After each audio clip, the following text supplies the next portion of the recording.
आपको जानकर खुशी होगी कि इंडिया का दवाई का एक्सपोर्ट दुनिया में नंबर 2 पर हो गया है।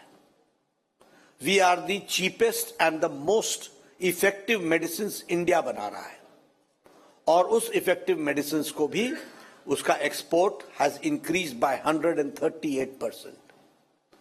पेट्रोकेमिकल्स में हमारा एक्सपोर्ट 106% बढ़ गया है। अगर हम बात करें अपने केमिकल्स की, तो वो भी हमारा एक्सपोर्ट बढ़ गया है। और मैं मोबाइल की जरूर बात करना चाहता हूं, क्योंकि कुछ लोगों को जब देश बदलता हुआ दिखता नहीं है तो बताना पड़ता है। 10 years back you had a mobile, आपके हाथ में मोबाइल होता था, उस पर लिखा होता था मेड इन चाइना, उस पर लिखा होता था मेड इन ताइवान, उस पर लिखा होता था मेड इन कोरिया, उस पर लिखा होता था मेड इन जापान। आज आप सबके पास जो मोबाइल है, including Apple, made in India. तो मैनी फोल्ड नेशनल इंफ्रास्ट्रक्चर की बात करें तो 10 लाख करोड़ रुपए सिर्फ इंफ्रास्ट्रक्चर में एक साल में खर्च होने वाला है। तो इस तरीके से हम लोग जोड़ने का प्रयास कर रहे हैं।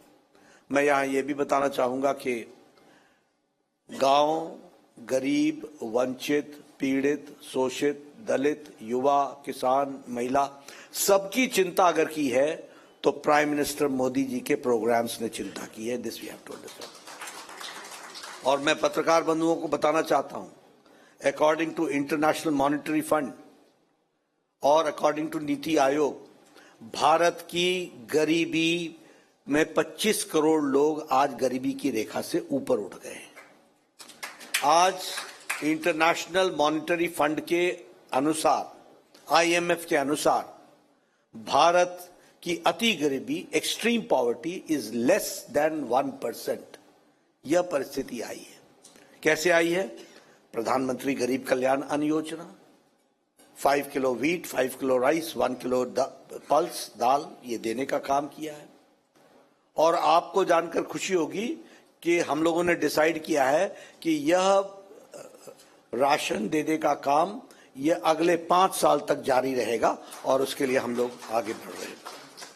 अगर मैं बात करूं आवास योजना की, जो यहां रोका गया, उसमें तकलीफ दी गई, वो प्रधानमंत्री आवास योजना में जब हम बात करते हैं तो 4 करोड़ लोगों को आवास योजना दिया गया, 4 crore. And we plan to give 3 crore more houses in next 5 years देश भर में। उसी तरीके से आयुष्मान भारत, ये मैं बहुत दुख के साथ कह रहा हूं, आऊंगा मैं उड़ीसा पर, लेकिन बहुत दुख के साथ मैं कहना चाहता हूं कि इतनी अच्छी योजना प्रधानमंत्री जी की, world's largest health coverage programme, which includes 10 crore 74 lakh families, which includes 50 crore people and poor people, rickshaw वाला, ठेला वाला, रेडी वाला, फेड़ी वाला, बस का ड्राइवर, लिफ्ट मैन, होटल में काम करने वाला वेटर, बार्बर, सैलून में काम करने वाला, रैग पिकर, ऐसे गरीब लोगों को प्रधानमंत्री मोदी जी ने 5 लाख रुपए का हेल्थ कवर दिया, 5 लाख रुपीस का। और उसमें 12 करोड़ 78 लाख फैमिलीज कवर्ड हुई हैं। लेकिन lakhs of families of Orissa are deprived of it because of the wrong administration and because of political reasons, राजनीतिक कारणों से बीजू बाबू ने, नवीन पटनायक जी ने इसको, बीजू जनता दल ने इसको उड़ीसा की धरती पर इंप्लीमेंट नहीं होने दिया है, और वो लोग इससे वंचित रहे हैं। और प्रधानमंत्री मोदी जी ने अभी तय किया है, anybody who is above 70 of any area, any caste, any religion, any economic criteria, अमीर हो या गरीब हो, सब कोई जिनकी उम्र 70 साल से ऊपर की बहन की उम्र हो गई हो, और जिनके 70 साल से ऊपर किसी बुजुर्ग की उम्र हो गई हो, उनको मोदी जी की तरफ से 5 लाख रुपए का एनुअल हेल्थ कवर मिलेगा। Annual health cover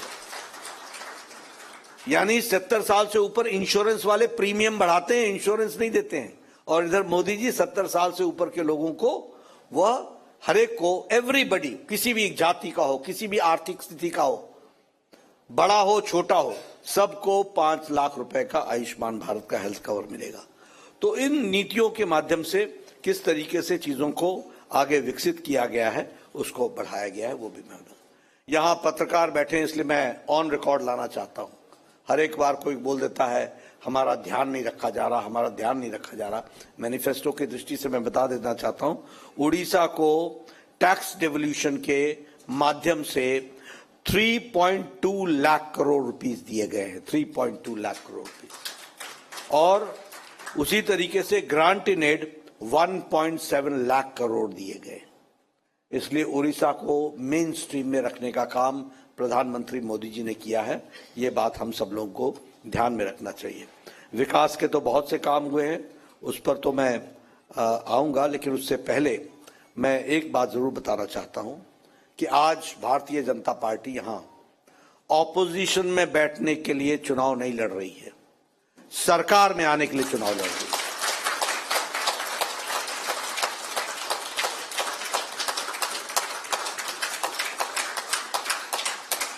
let it be very loud and clear. और हम आपको बताना चाहते हैं कि आज बीजू जनता दल की सरकार, नवीन पटनायक जी की सरकार, नवीन बाबू की सरकार, आज इनके सारे टॉल प्रॉमिसेस और टॉल अचीवमेंट्स वो धरे के धरे रह गए।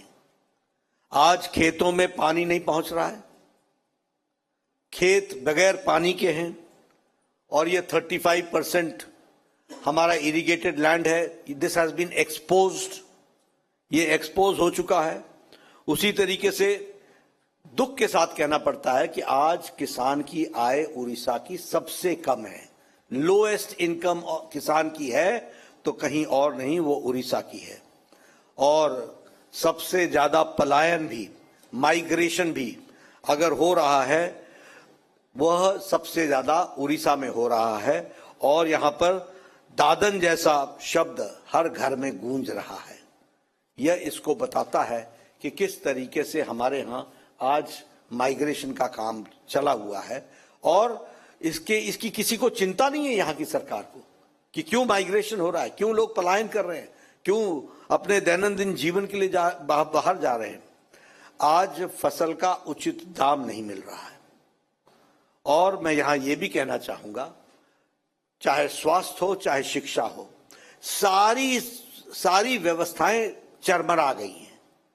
It has come to a collapse. आज लगभग 4,300 टीचर्स की पोस्ट वेकेंट है। यूनिवर्सिटी एजुकेशन का, टीचर्स का हाल बुरा है, स्कूल एजुकेशन का हाल बुरा है।